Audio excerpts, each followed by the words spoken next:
Hello everyone, welcome to Redline Collectibles. I'm so glad you found the site. I specialize in Redline Hot Wheels for the Mattel Toy Company 1968 through 1977.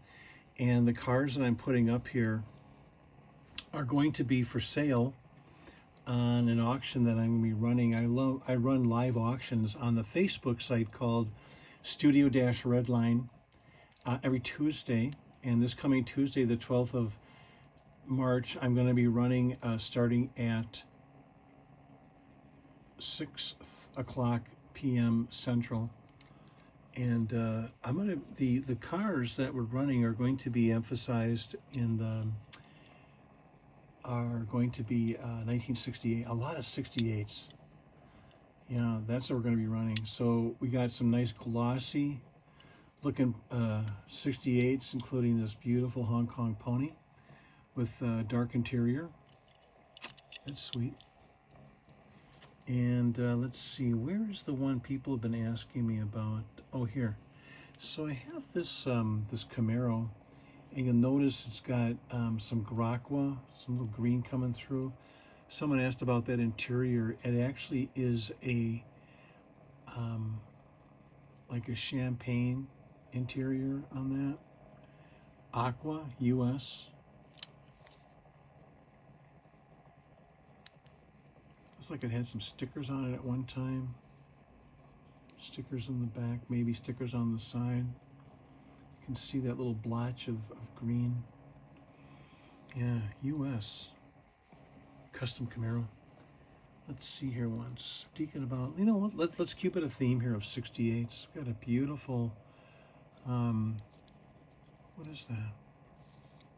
Oh, there's a piece of plastic on there. It's a Hong Kong custom Firebird and white interior. It's blue.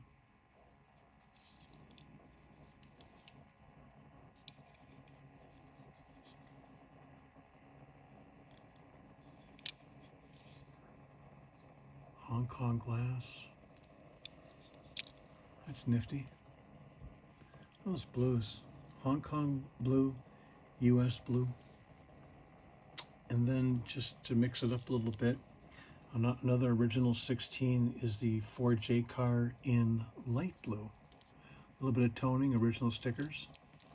It's the early run version, no peg stop.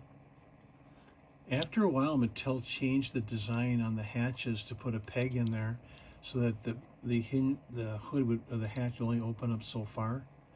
What ended up happening is that aggressive playwear, and they were having reports from the field that the toys were breaking too easily. You know, a kid's not going to know.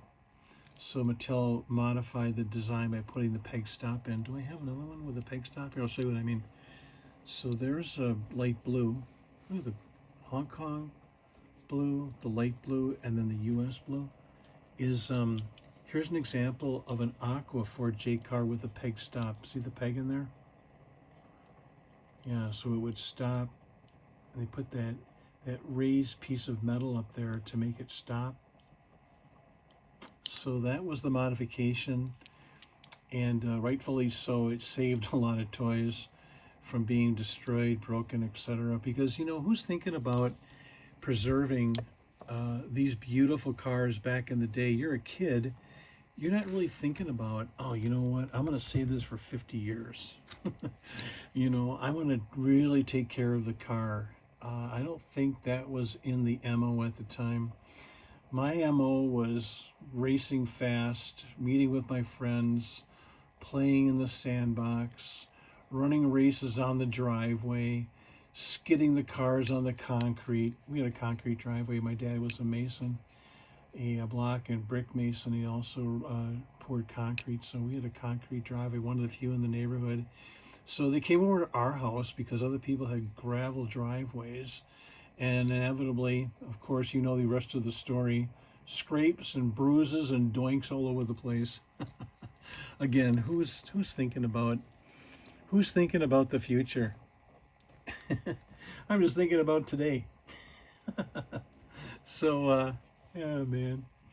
Anyway, do comment, like, and subscribe if you enjoy the content of what I present to you on a pretty much a weekly basis. I try to. We were gone for a little while. I'm back now, but it's a nice little original 16 custom Volkswagen.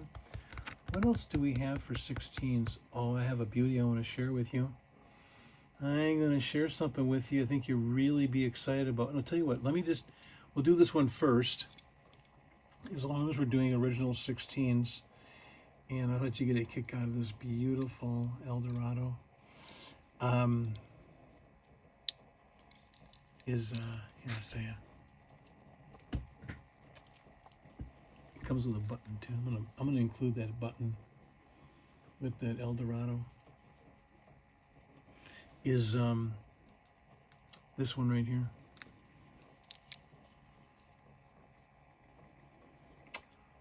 U.S. Custom Mustang in green. Yeah, this one's okay. Does have a little, I talked to one of my buddies, there's a mark right there. I'm not going to do anything about that. I'm just going to leave that on there. It looks like it could be from the factory. It's hard to tell. I don't want to mess with these cars because, like my friend said, you know, the age of the car, you don't want to mess it up. Last thing, look at some sticker residue right there, it looks like. Let's see the other side. Maybe a wisp of sticker residue right there. Love that green pony. How about you? Put him there.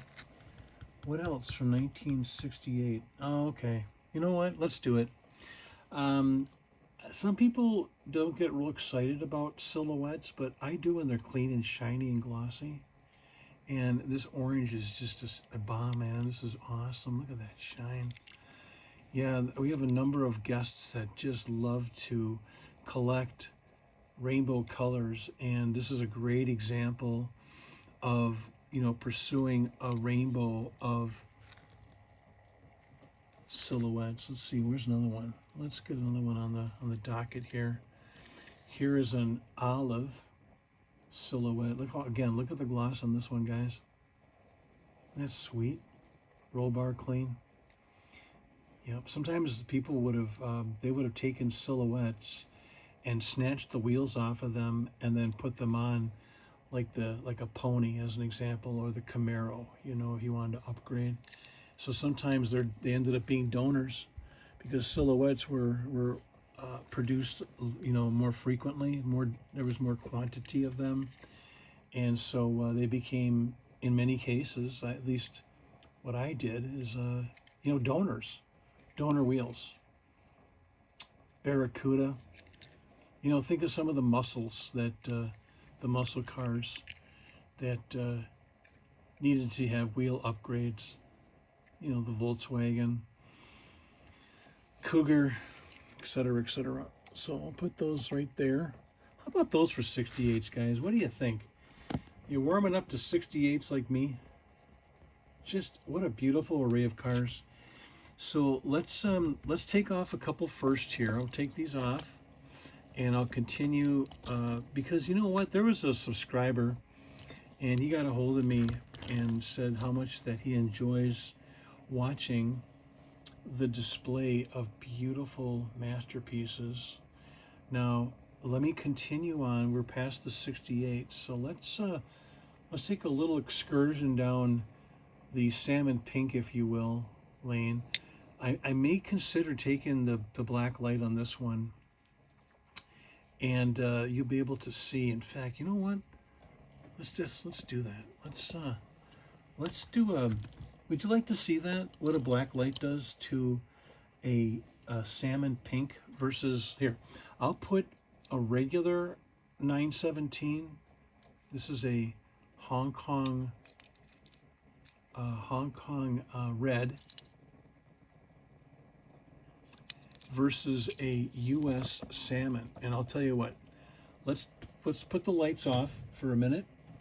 I'll show you what I mean when I say a black light treatment, because you're able to really get a feel for what happens with the Spectraflame paint when you put a black light on it. So as you can see, it's twirling around there. I want you to look at a couple things about the car. The Salmon Pink 917 is, you'll see some toning in there, but not a lot. You know, sometimes when you've got a car like this and it's got tone that the naked eye doesn't see real well, a black light will actually highlight the effect of toning on the car, and this way you get to see it for yourself. Look how it has no effect on the Spectraflame red, but it does very much on the Salmon Pink. So if you have a salmon or a hot pink Spectraflame Hot Wheels, put a black light on it. I think you'll be actually kind of shocked at how beautiful that piece becomes under the influence of, I use an LED black light. Pretty cool, huh? I'll let you get a kick out of that. Again, it's one of the things I love about the hobby are all the attributes about the cars that sometimes you don't think about. I'll give you an example, another example. I'm going to be running this Evil Weevil. Now, look at your Evil Weevil collections, and you will notice that there are Evil Weevils where it's called closed and open on the fender. See how the fender on the back is open? It's showing blue in between, the blue Spectraflame paint here. There are casting variations that have the fender that goes all the way around on both ends. In other words, it's closed. This is an open. So check your Evil Weevils. If you have a closed fender on both sides, all the way around, you have a variation that I don't see that often. Yep, I haven't had a closed Evil Weevil fender in a long, long time. Cockney cab in red. What a beaut, huh? That's a sweetheart. Look at that. Original Union Jack on the back. Is a US. Rick. R-I-C-H. That's what some kids did. You know, you brought your cars over and you play with your buddies. And sometimes you had to make sure that you came back home with your cars because another kid may have had a red Cockney cab and you're like, well, whose is it? Who does that belong to? You know? Some people, their moms would use nail polish, call it mom marks, or you'd mark it with a pen. Hey, how about there's no stickers on this, no hood stickers or stripes on this heavy Chevy? Don't you like that effect? Isn't that cool? I think it's kind of pizzazzy. Look at the Hong Kong popping, typical to the Hong Kong paint. That's not playware. Nope. That's just the quality control at its very worst or very best, whatever you wanted to say, back in the factory. Beautiful red, guys. Taillight package, 100%. Original roundels, of course, but no stripes. What the heck happened, huh? Yeah, maybe they were removed. I don't know. It wasn't there. Champagne interior. What a beaut.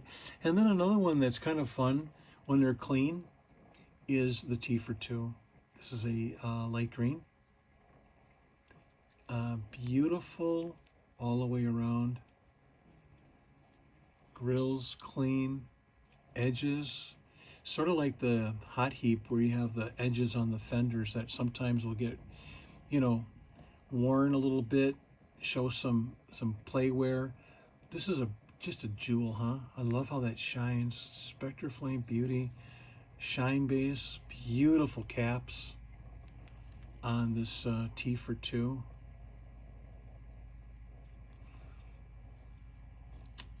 T for 2. What else? Just something different. Let's put this up here. What the heck? So I have a red Charger I'm going to run. This is a very stiff opening hood, very shiny Hemi engine, no hood nick as a result of it not having any back and forth playwear. A couple little micros on there. A little smudge on the side. Who knows what that is? Again, I don't want to mess around with the cars because I don't want to add any additional smudges. I want it to be as authentic as possible for you if you happen to win the car at our auctions. Again, I run most every Tuesday on a website called Studio-Redline. I start at 6 o'clock Central, and I'll be running on the 12th. These all will be sold. So if you want to join in, go ahead and go to Facebook Studio Redline and join us, join the family. We have a lot of fun. You know, the other thing about it's a nice shorter coming to the website, coming to the auctions. Besides the opportunity to maybe snatch a couple, 2, 3, 4 cars or whatever, is the camaraderie and the safe zone that you're in. Look, a part of a sticker was still on there. Looks like a water slide on both sides. Yeah, water slide. Huh. Purple, classic Nomad. Learning, you know, things that you can learn along the way in the auction and the camaraderie, like I said. So let's finish it off with a couple of fire chickens. I'm gonna run these two, blue and green. One has stickers on one side. Oh, these are the early stickers, the roundels. 2 fire chickens, green and blue. Those will be fun. They're always a fun little casting to have in your spoiler section of your Redline collection. Run those as well. Anyway, do like and subscribe and share the channel if you will. The cars in the back there, these are the cars that when I run an auction, I open up the venue and if someone wants to say, you know what, run that dump truck, run that Sky Show, I'm happy to do that as well. I kind of leave it up to our guests to make the decision on what we should run next. But until we meet again, hope to see you on Tuesday, the 12th of March, 6 p.m. Central, on Facebook site called Studio-Redline. I'll be putting up more content for you. I have a Redline collection coming in this coming week where I'll be showing you a rainbow of colors. Rainbow of colors. Yeah, wait till you see it. That's all I'm going to say for now. Hope to see you. God bless. Bye, everybody.